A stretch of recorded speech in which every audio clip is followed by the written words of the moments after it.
Oke, bersama saya Anthony Ismail dan saya kedatangan teman baik saya namanya Ridwan Didot.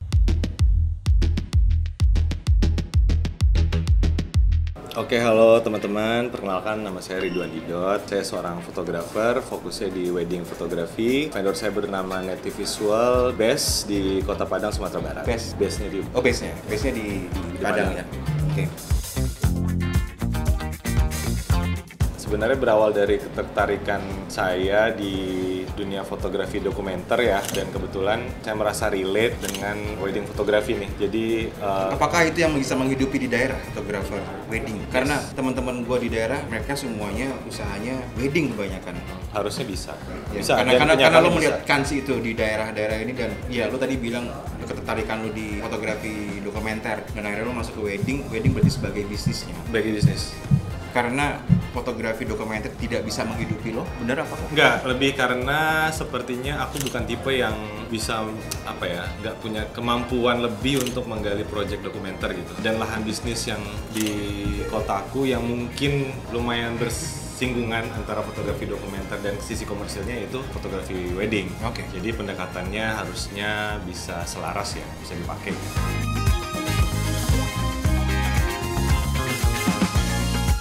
Mirip sih Pak, cuman aku nggak bisa klaim kalau itu adalah sebuah proyek dokumenter karena proses pembuatannya relatif sangat singkat ya, yaitu 1 hari. Sementara proyek dokumenter cenderung membutuhkan lebih dari waktu 1 hari gitu. Ada yang skalanya kecil itu bisa seminggu, skala besar bisa tahunan gitu. Sementara ini kan hanya mendokumentasikan sebuah perayaan yang either itu sehari atau 2 hari. Namun yang coba aku kerjakan ya melakukan beberapa treatment yang dilakukan di fotografi dokumenter, dan itu diaplikasikan ketika memotret si wedding tersebut. Apakah itu bisa menjadi sebuah pembeda dengan teman-teman lo, vendor-vendor fotografi lain dari hasilnya pendekatan itu ya? Kalau membeda, ada kans itu sih sebenarnya Pak. Soalnya kan sesederhana kita melakukan research dulu tentang pengantinnya Kak. Jadi ada kemungkinan fotografer dapat mengenali lebih jauh siapa yang akan difoto gitu. Jadi sangat membantu bagi fotografer untuk memilih treatment yang mana yang tepat, cara memotret yang cocok untuk pasangan tersebut, dan acaranya bagaimana. Ada kalanya aku ketemu klien hanya untuk berkenalan lah dengan mereka, mencari tahu, coba mencari celah ini kira-kira klien ini seperti apa ya, dan orangnya kayak gimana ya. Penting banget Pak ya. Jadi sangat nolong kita, aku dan tim gitu ya, untuk memilih treatment visual yang bagaimana gitu. Jadi ada batasan-batasan tertentu yang sekiranya yang kita tidak bisa lewati atau malah bisa, itu berdasarkan dari pertemuan aku sama klien. Dan pada saat lo udah mengetahui klien lo siapa, apa yang lo lakukan? Menentukan metode lo atau menentukan style fotonya bagaimana? Apa yang lo lakukan? Kurang lebih seperti itu sih. Tapi kalau sekarang lebih menguji kepekaanku sendiri lah, kira-kira nih sampai mana ya aku bisa memaksakan visual yang kusuka gitu. Kalau menurutku memang fotografer sebaiknya punya sensitivitas tertentu terhadap sekitar gitu. Kalau gue sih harus, menurut gue sih harus. Yes, dia harus. Makanya mereka kan kreator. Yes. Kreator itu melihat dari mereka memproduksi sebuah karya itu kan dipengaruhi, dan mereka tinggal di alam ini, di semesta ini. Yes. Bagaimana kita pengen bisa menggali lebih dalam apa yang ada di sekitar kalau misalkan kita tidak peka. Benda mati, manusia, makhluk hidup, pohon, semuanya itu kan menurut gua berbicara, memberikan sinyal-sinyal hidup itu. Dan menurut gua harus. Yes. Ya kan? Setuju. Ya menurutku yang perlu diselesaikan dulu ada ideologi si fotografer dulu menurutku. Apakah cocok ideologi si fotografer ini ke industri tersebut? Karena kan mau bagaimanapun ini adalah ranah industri yang ada akad terjadi antara pebisnis dan konsumennya kan. Jadi kalau sekiranya itu sudah selesai, baru mungkin bisa next step membahas tentang bagaimana diplomasi ya, atau berkompromi dengan klien kah, atau dengan tren kah. Jadi menurutku yang paling core-nya ya tetap si fotografernya dulu, apakah seperti apa nih visual yang akan diterapkan gitu. Ketika dia sadar betul sama yang dia kerjakan, dan ketika sadar kan ketahuan nih kira-kira market gue spektrumnya selebar apa nih. Jadi sekiranya udah tahu spektrumnya selebar apa, rasanya memudahkan fotografer untuk menentukan langkah ke depan. Katakanlah diriku adalah fotografer yang sangat punya idealis yang sulit banget keterima orang, berarti kansnya kan cuma sedikit.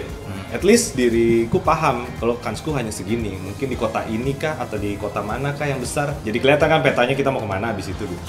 Apa yang mau dilakukan. Jadi penting sih bagiku untuk fotografer punya kesadaran penuh sama apa yang dia kerjakan. Satu hal yang harus kita lakukan itu adalah kita tentukan dulu sikap kita terhadap pemikiran kita. Misalkan, oke, apa yang ingin kita lakukan itu adalah sebuah jenis fotografi yang itu mungkin kansnya sedikit. Nah, kita harus menghitung tuh konsekuensi apa yang harus kita hadapi. Jangan ego gitu loh, kayak masa ya ada yang hargain nggak dihargain mahal ya, emang kenapa dulu lo harus dihargain mahal misalnya gitu. Ya, lo layak apa enggak dihargain mahal, ya kan? Ya kasarnya mungkin seperti itu ya. Iya, sekarang ada beberapa orang mengatakan bahwa oke, gua harus berbeda. Tapi kenapa?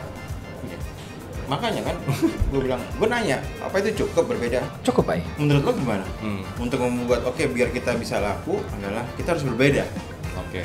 Menurut lo bagaimana tentang pernyataan itu bahwa gue harus berbeda agar gue dilihat atau dipilih? Ya, walaupun perbedaan ini gue harus berbeda tuh cakupan kata itu cukup luas ya. Ya luas banget sih. Kalau lo sendiri mengartikannya bagaimana?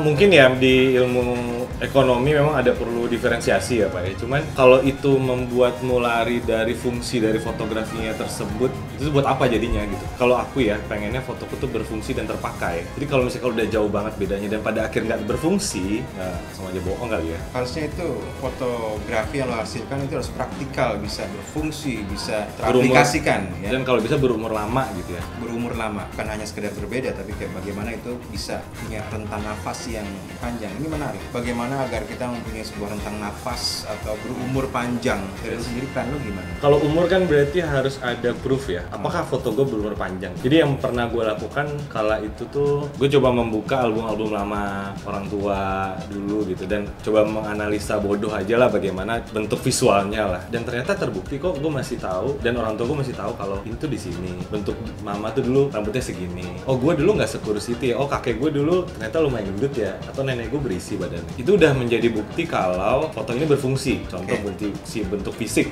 lalu fungsi lokasi. Rumahnya seperti ya, apa seperti dulu, apa, sederhananya seperti apa, yes, pakaiannya apa dulu, trend fashionnya kayak gimana. Jadi secara nggak langsung mungkin itu yang coba gue aplikasikan ya. Baru setelah itu bagaimana memblend ini dengan tren yang ada sekarang gitu. Nah menurut aku ya seninya di sana sih, serunya sih aku bilangnya.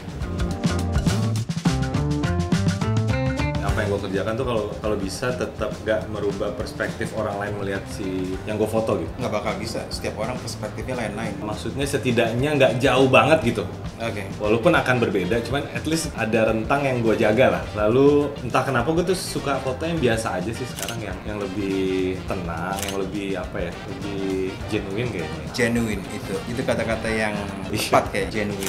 Menurut gue itu yang susah. Tapi kalau genuine jelek gimana dong? Nah itu lagi seninya. Seni di on trendnya tadi, lu mainnya gimana gitu. Nah itu tantangannya. Bagaimana mengkombinasikan antara trend dan genuinity. Gue selalu bilang tuh sama tim gue gimana ya bikin visual yang ya, biasa aja tapi punya power sendiri gitu.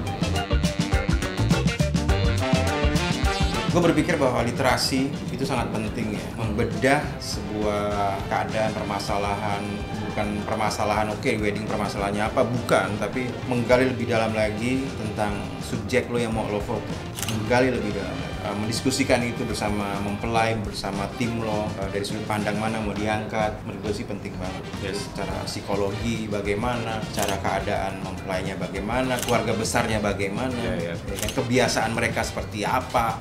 Itu akan menjadi sebuah informasi yang akan memperkaya visualnya, cara kita mendirectnya, lokasi yang kita pilih, cerita-cerita apa yang kita angkat. Jadi bukan hanya bawa kembang, bawa balon, kemudian lari-lari di pemandangan indah, di capture membelakangi matahari, backlight, flare, slow motion, gerakan mengibas-ngibas. Tapi ada value yang kayak lo bilang tadi, ada punch-nya, ada apa ya, ada isinya. Iya, ada isinya ya. Ada isinya menurut gua.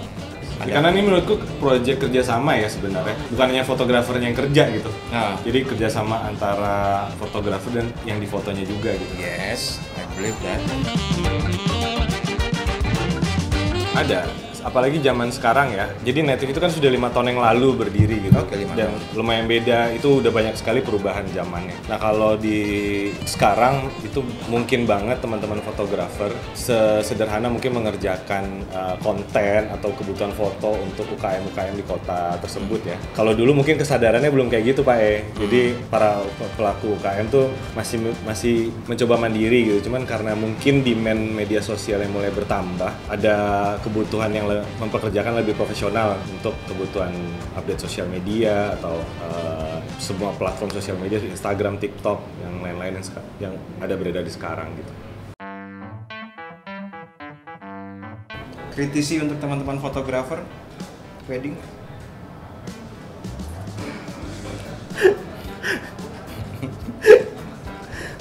Nggak apa-apa. Kritisi ya. Kritisi. Lo kalau gue bilang mengkritik lo bukan berarti lo harus Expert. lebih pintar, expert, tapi lo menjadi kritis. Ada belum kepikiran gue. Nggak percaya gue. Kritisi apa ya? Oke. Ya. Ada pentingnya menurut gue nggak harus selalu motoin wedding terus kali. Coba motoin yang lain deh, biar tahu dunia fotografi dan sosialnya juga. Nice. Yes. That's true benar. Banyak hal kok yang pada saat gini, kalian kan kerjanya weekend ya, weekend doang. Nah, Senin, Selasa, Rabu, Kamis, Jumat, lo masih ya bisa digoyang lah ya. Kalian bisa mencari tahu keilmuan fotografi yang lain, disiplinnya, bangun komunikasinya bagaimana. Latihan lah, ya kan? Latihan untuk membangun kepekaan itu.